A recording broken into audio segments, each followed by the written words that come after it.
Bonjour à tous, nous nous retrouvons avec la troisième Mishnah du 5e Pérec de Maseret Ibamot. La Mishnah nous dit Natan Get Ve'asa Ma'amar. Donc on reprend notre parcours. Donc nous avons vu Réhouven est marié à Léa, Réhouven décède sans laisser d'enfant. Shimon, son frère, doit accomplir la mitzvah de Yiboum. Yiboum ou Khalitsa. Natan Get, il lui a donné un get. Au lieu de faire Yiboum vers Khalitsa, il lui a écrit un get, un acte de divorce. Mais pourtant ce n'est pas sa femme. C'est vrai, mais le get aura quand même un effet, étant donné qu'il y a une zika, c'est-à-dire la zika, comme on a dit, le lien de Yiboum. Il doit accomplir la mitzvah de Yiboum, donc elle est liée à lui par cette obligation d'accomplir la mitzvah de Yiboum. Lorsqu'il lui donne un get, ce get l'empêchera dorénavant d'accomplir la mitzvah de Yiboum. Étant donné qu'il lui a donné un get, ils ne pourront plus accomplir la mitzvah de Yiboum. Est-ce que ce get a d'autres conséquences? Alors nous allons voir. Natan get, il lui a donné un get, donc il ne peut plus faire la mitzvah de Yiboum, mais il doit faire Khalitsa si elle veut se remarier. Ensuite, après le get, Asa Ma'amar, il lui a donné des Kiddushin. Pour le Ma'amar, en vérité, c'était un début qui ne pouvait pas aboutir au mariage, puisque en lui donnant le get au départ, il ne peut plus accomplir la mitzvah de Yiboum. C'est un peu ce que nous apprenons du Passouk, où il y a marqué Asher lo yibané, il n'a pas voulu reconstruire, mais de ce passouk on apprend que parfois, s'il n'a pas construit lo yibané, on ne lui donnera pas la possibilité ensuite de reconstruire. Donc s'il a donné un get et n'a pas voulu faire yiboum, il ne peut plus se marier avec elle. Donc le ma'amar qu'il a donné n'a en vérité pas de sens, puisqu'il ne peut plus se marier avec elle. Mais toutefois, le ma'amar exigera un get, et donc un autre get. Donc cette femme tzricha get ve khalitsa. Elle a besoin de khalitsa parce que il n'y a eu qu'un get, il n'y a pas eu de yiboum, il n'y a pas eu encore de khalitsa, donc il faut khalitsa pour qu'elle puisse être permise. Le get ne remplace pas la khalitsa s'il n'y a pas eu de yiboum. S'il y a eu un yiboum, c'est sa femme, donc là il donne un get, elle est permise sans khalitsa. Mais s'il ne s'est pas marié avec elle, donc le get n'a pas le poids de la khalitsa. Donc elle a besoin de khalitsa, mais elle a besoin aussi d'un get étant donné qu'il y a eu un ma'amar. Donc tzricha get ve khalitsa. Natan get ou Baal. Non, cet homme-là, Shimon, a donné un get.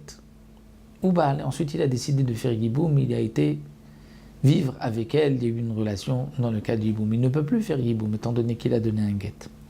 Donc, on ne lui permettra pas de rester avec elle, de vivre avec elle. Alors, tzricha get. Elle a besoin d'un get, parce que la relation qu'il y a eu ici a quand même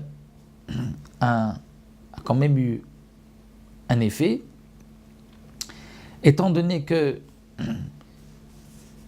il y a eu une bia et que le get ne va pas rompre complètement la zika, le lien du yiboum, donc il y a là, pour cette relation, elle a besoin donc d'un get et elle a besoin quand même de khalitsa. Pourquoi elle a besoin de khalitsa? Étant donné que il y a eu un lien qui a été rompu par le get. Donc il ne peut pas vraiment ensuite accomplir la mitzvah du yiboum. Donc ce n'est pas qu'il y a eu un yiboum et on lui donne un get et c'est terminé, mais puisqu'il ne pouvait pas se marier avec elle à cause du get, donc il lui faudra khalitsa pour la permettre aux autres, sinon elle reste interdite, il y a quand même le lien de yiboum qu'elle ne peut pas accomplir à cause du get, mais il existe et donc il faut aussi khalitsa. Un autre dit, nous donne la Mishnah, Natan get vechalat. Il a d'abord donné un get à la Yebama. Et ensuite, il a décidé de faire khalitsa. Dans ce cas-là, elle n'a besoin de rien. Il y a eu khalitsa. Le get, c'est comme s'il ne l'a pas donné. C'est vrai que le get lui interdit de faire yiboum, mais là, il n'a pas fait yiboum, il a fait khalitsa.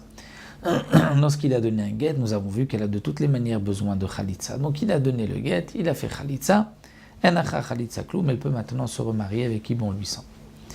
Un autre cas, Khalatz. Elle a fait Khalitsa, il lui a fait faire la Khalitsa.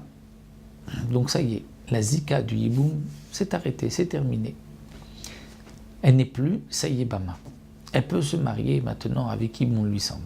Mais attention, Asa Mahamar, il a quand même voulu ensuite faire un Mahamar. Bien sûr qu'il ne pouvait pas.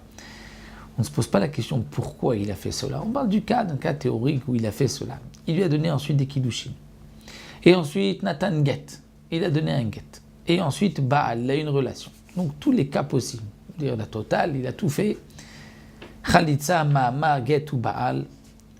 Comment va-t-on gérer cela? Eh bien, puisqu'il y a eu Khalitsa, c'est fini. Il n'y a plus de Yiboum. Puisqu'il n'y a plus de Yiboum, donc tout ce qu'il aura fait par la suite, on n'en tient pas compte. De même, dans le cas O, ou bien Baal, il a d'abord eu une relation, et donc il a accompli la mitzvah de Yiboum. Ensuite, il a fait le Mahamar, donc il n'a pas suivi l'ordre. Donc le Mahamar, après la Bia, après la relation, n'a en vérité aucun sens. Nathan get, il a donné un get. Donc s'il a donné un get, Vechalat, il a fait Khalitsa, ou bien, nous explique Farshim, il a fait la Khalitsa.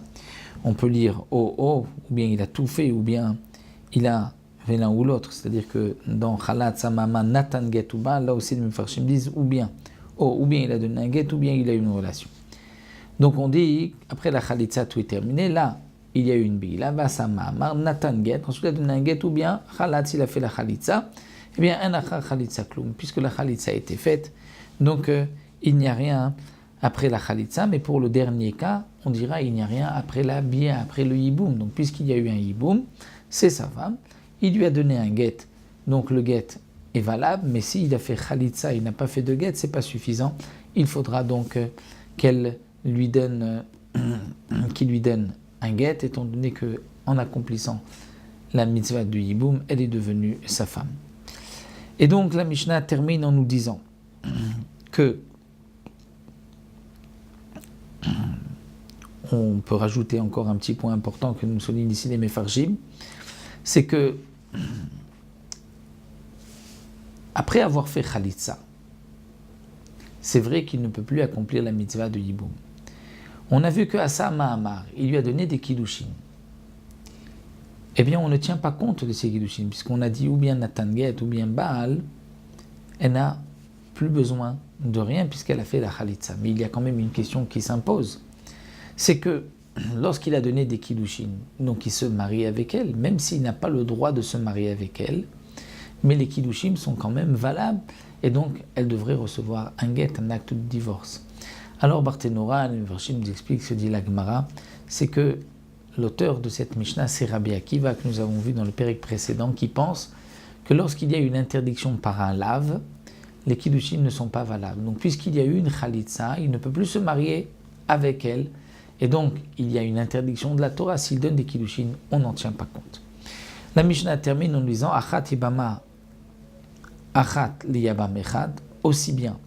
Si c'est une Yibama pour un seul Yabam, c'est-à-dire que Reuven était marié à une seule femme, il avait un seul frère, ou Achat shte Yibamot liyabam echad, où le cas sera le même pour deux Yibamot à un seul frère, le din sera le même, qu'on tient compte toujours donc du premier, comme nous l'avons vu, de